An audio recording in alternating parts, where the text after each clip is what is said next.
第4课苹果多少钱句子ประโยคสำคัญแอปเปิลครึ่งโลราคาเท่าใด苹果多少钱一斤ต้องการอันอื่นอีกบ่ให้เหยาเปียเตอร์มานี่แม่นเงินค่า给你钱ข้าวจี้ขายแนวใดเมียนเป้าจะมาหมาย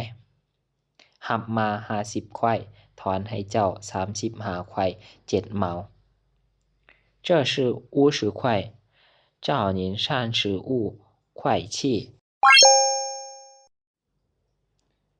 第二部分ตอนที่1อีสือคำศัพท์ 1. ย่อต้องการ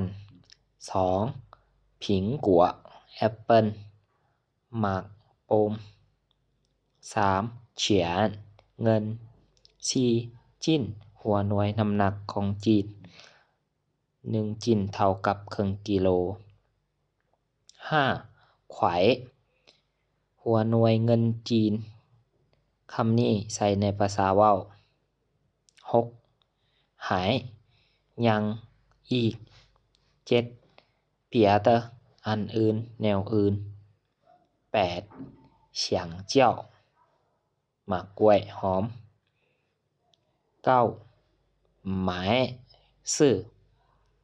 10. อีกงทั้งหมด 11. เก๋ไห